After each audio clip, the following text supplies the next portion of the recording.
you see, the thing is that if you read the Cauvery dispute, it's centuries old, it's much before independence, you know, they have tried everything.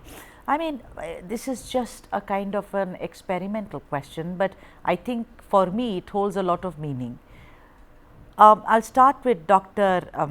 Kammardi. You think that Rahul Gandhi should perhaps step in, and I ask you that question because both Stalin as well as Siddaramaiah form part of the India bloc. Do you think it is possible for him, or should he not be sitting there and brokering peace between the two? Namaste, Sudha madam. Can you hear me? Yes, namaskara. Yeah, namaskara. That is not a good idea, madam, at this point of time. Already, Rahul Gandhi is very much there. Because of him, you know, both DMK and Congress are in the so-called India bloc. Because of him, you know, water has been released. So it is highly politicized. It is not the Rahul Gandhi. I will fully endorse Sri Devegowda's suggestion. It is a time, madam, sent us to the intervene. In a federal structure, you know, unnecessary fight between the center and the state is bad. It is as bad as two neighboring states. Yeah, but I'm saying this because it has not been. The India bloc was not there before this. You are this. wrong, madam. First, Prime Minister of India should enter. Yeah, let me come back to you. So you think it's a bad idea, Raj? What do you think? Absolutely, he is already there. Sir, please wait for Dr. Prakash. I'll come to you. Raj Bhagat Palanichamy. Raj, what do you think? Do you think, you know, there has to be a way out of this? We can have tribunals and panels and committees sitting there and pontificating, but nothing has happened. Today again, what happened in 1991? Of course, it's under control. It's repeating itself in Bengaluru and Mandya and Chamarajanagara, everywhere. I'm saying that if two states can sit and kind of possibly sit around with other stakeholders and solve the issue, don't you think it's good for both the states? Good evening, madam. So actually, yes, kind of it is a diplomatic process. Eventually, it is a diplomatic process. But the underlying issue is also a little bit of socio-economic in nature as well. There is aspirations from both the states, right? Like, so I mean, as we go, like, I mean, citizens of both the state are as important as the other. It cannot be solved overnight. It cannot be. Because to me, actually, the problem is that Cauvery is a heavily exploited river. It doesn't matter whether it is Karnataka or whether it is Tamil Nadu, it is an overexploited river.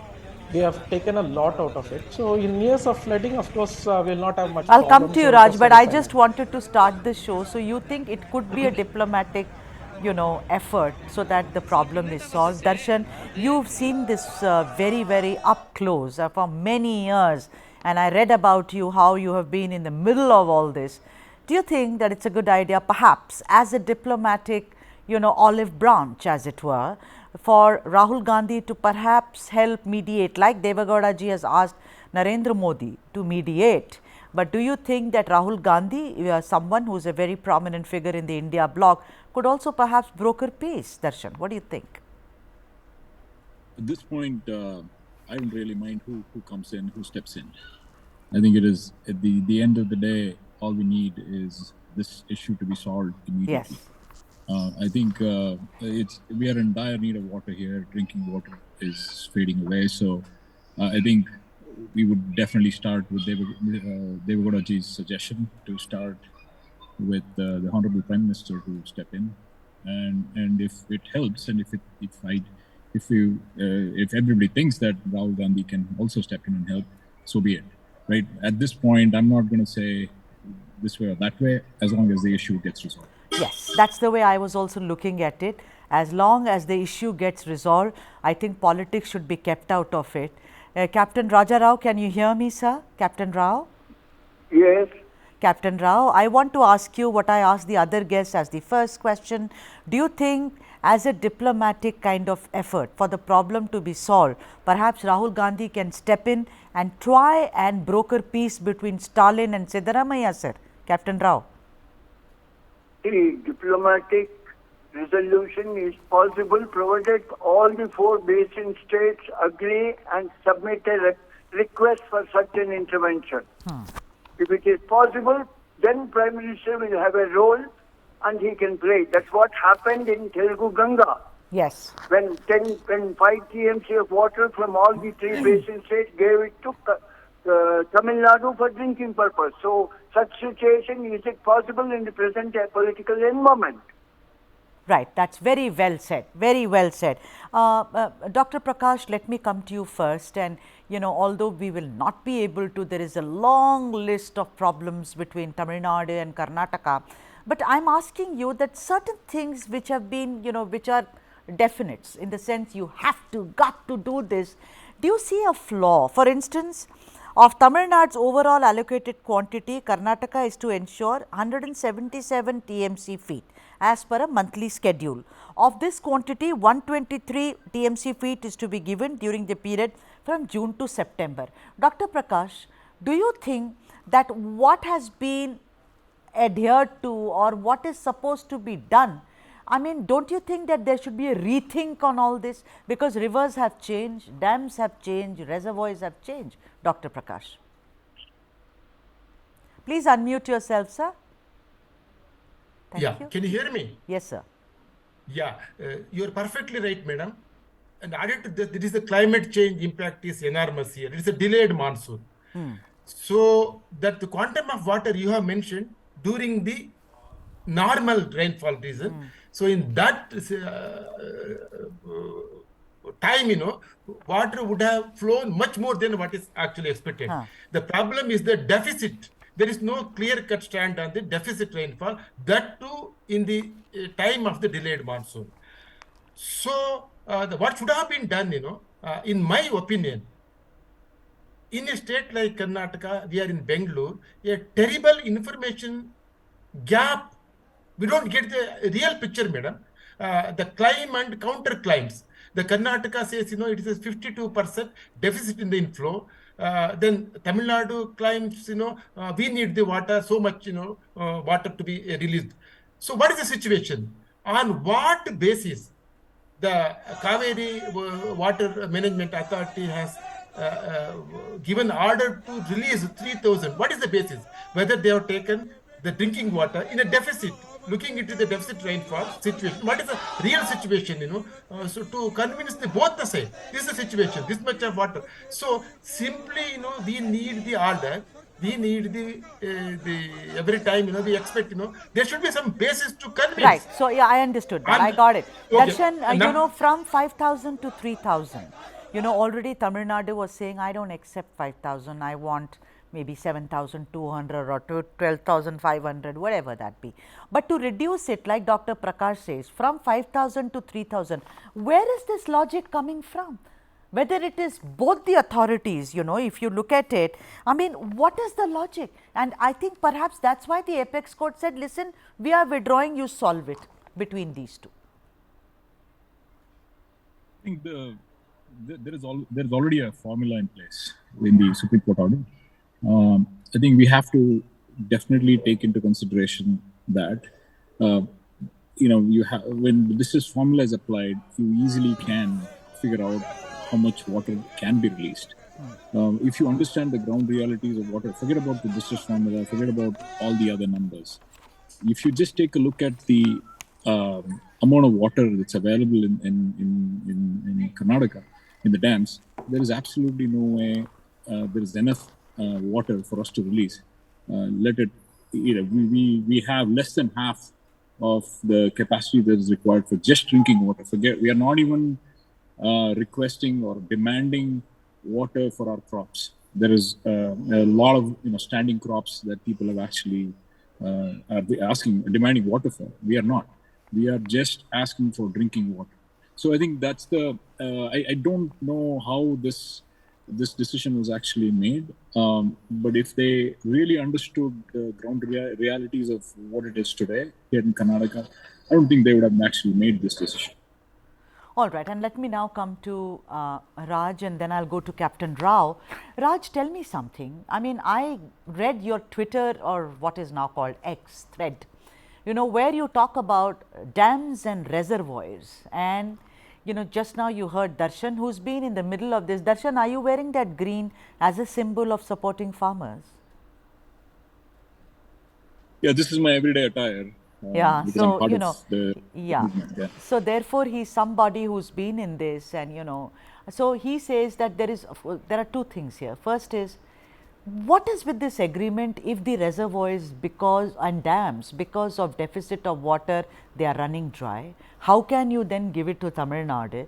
So what was somebody thinking? And secondly, is it imperative today to be dependent on these dams and reservoirs, or time for someone, like I said, let Rahul Gandhi step in, ladies and gentlemen, time for a new methodology, Raj? So, I mean, first, of course, a methodology that could have been created, I mean, much better methodology could have been created, of course, that I totally agree with it. But unfortunately, the states have been entangled in the legal aspect for so long that there will be disinterest in moving it. I mean, in the sense like there will be, I mean, if you are having a dispute for so long and just now there is, orders have come in, there is a practical limitation into how it is. But what both states need to work is that, of course, it has to work on the irrigation efficiency part. Water productivity is what we call it as how much water is required for our crops and everything. And in my perspective, in most of India, it is not limited to Tamil Nadu and Karnataka. But Tamil Nadu and Karnataka, we are using a lot of water intense crops, as well as our irrigation systems are also slightly inefficient. But this is not a problem of the farmers. I mean, the governments should come up with some schemes so that it can improve the efficiency, because they require a lot of financial support, governance support, and so many other things. Those kind of long-term schemes is what I feel is missing. These kind of disputes and everything. I mean, this year it will come back. I mean, after 4 or 5 years, it will again come back. But it will repeat. So yeah, the thing so is that therefore, we have I'll to come figure to you. out how I'll to come be... to all of you for long-term solutions. Let me go to Captain Rao. Captain Rao, you're an expert. I mean, your write-ups on the issue is something that everyone goes by. I'm asking you what Dr. Prakash asked. From 5,000 to 3,000 cusecs of water, what is the logic, Captain Rao? Is someone just randomly releasing all this? Because already there is trouble in both the states, sir. Yes, madam. Here is the main question is, whenever you demand water, there must be a justification. As far as the present demand of Tamil Nadu, for all these 3-4 demands where CWRC has slightly reduced and ordered, what is really missing is that water really required by Tamil Nadu right now? It's a question which one has to ask. See, for example, as on today, what they have ordered for 3,000, they have already 26 TMC in their reservoir, 2 reservoirs, and 10 TMC of groundwater they have yet to use, which is ordered by Supreme Court. That means 36 TMC is in their pocket right now. And shortly in 15 days, Northeast monsoon, which gives them 237 TMC, will be available for them. So where is the need? When the demand for drinking water in Bangalore and Mysore and other urban cities are in the great demand, these irrigation demands should be given priority. That is what CWMA and CWRC should have questioned themselves. They have not done that. There is Dr. no Rao, demand right then now. Dr. Rao, how come that, even otherwise, it is seen to it that the crop yield is much better in Tamil Nadu? Am I right? Compared to Karnataka? Pardon? Am I right? Pardon? That the yield of crop is much better in Tamil Nadu as compared to Karnataka. Isn't that right? No, that is, no, especially they also only grow paddy mostly. So paddy here also is better because we have. No, I am asking you in the context that if they already have water and their crops are doing better, whereas Karnataka has said 195 talukas, there is going to be drought, there is water shortage, Bengaluru doesn't have drinking water, several areas don't have drinking water. So the authority, whether it is water management, CWMA or CWRC, these two, what logic do they apply by saying give 3,000 cusecs for 18 days, until 28th of September, sir? Definitely there is no logic, madam. Actually, literally speaking, Tamil Nadu has over-appropriated because they have extended their Cauvery crop more than what has been permitted. That is why they are asking for more and more water. Right. Darshan, I want to ask you because I think you must have visited a lot of places. Am I right, where the protests are still going on? Because when I spoke to you earlier, I could hear the background noises, people raising slogans. So I want to ask you this, that, 1991 was a terrible year where we saw, a lot of Tamil establishment. That should never happen, in a democracy like ours. But tell me something, that what is it that the farmers, you've been speaking to them, what do they want? I'm sure they don't want that don't give water to Tamil Nadu. I refuse to believe it. They will never talk like that, So what is actually their demand now, Darshan? I mean, like you said, I don't think any of us here are saying don't give water to Tamil Nadu. I think all we are trying to say, including all the farmers on the ground here, is let's actually make sure we have enough water for drinking purposes. Then, like I said earlier, they're all I mean, the government already had said, don't cultivate because of the poor monsoons we've had. So if you look at it, of the 4,000 lakh hectares, about half of it is actually cultivated. And even then, even they are not demanding water for their crops because we know the state where, how much water we have in the reservoir. So, they are saying let's actually save water for drinking purposes. We already had many discussions with the government of coming up with a special package for the farmers who've actually already planted. Yeah. And the socioeconomic impact is big. We are not even talking about that because they don't have any way for their livelihood. So, like you said, I don't think any of us are saying no to give water to Tamil Nadu. We don't have water. That's why we're saying, and we are all fighting hard to make sure we have water for drinking purposes.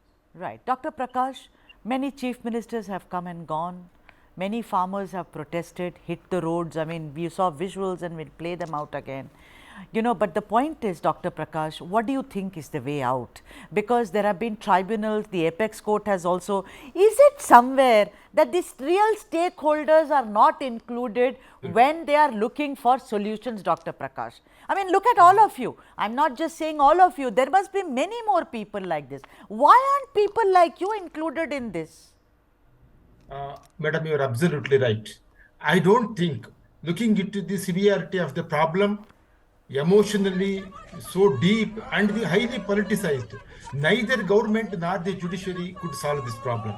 The only way forward is the people's initiative. The stakeholders from both the side. Let us assume for a time being, it is a fight between, unfortunately, two states, linguistically divided. Tamil Nadu versus Karnataka. Let us assume Cauvery starts from Talakaveri and ends in the Pampuha. Let us assume the whole Cauvery basin is a state. What would have been our approach? I think the 2001 water resource policy also precisely gives the solution to manage a river based on their entire basin. Now we have a toothless Cauvery basin authority. We have to make that is a very empowered one. Let there be farmers representatives from both the side. From Tamil Nadu, within that, farmers representatives, they should have some sort of election, see that, Let them decide. Let not give it to the highly politicized situation to the either center or state or the judiciary has failed, madam. With all these efforts, tribunals, management authority, they cannot resolve, they cannot move in 1 inch, Right. That's why I said, Dr. Prakash, that maybe Rahul Gandhi can also step in and look at it from the angle of, brokering peace between the two states. Because you said that the judiciary has failed, tribunals have failed, the stakeholders are kept out of these meetings. So maybe a strong, like, Darshan said, why not? I want a problem for this. I don't want problem for farmers to increase. So maybe that's what, I thought about it hard today because Captain Rao has written reams and reams and I've read. Oh my God, there doesn't seem to be a solution. Even, I mean, I'm a journalist. I mean, people like you, if you have not been able to find one, I wonder, you know, what can, because it's about egos also somewhere. It's about Kannadiga pride, it's about Tamil pride, you know. So I think all that has to be set aside, and maybe Rahul Gandhi is, for the moment, the right candidate.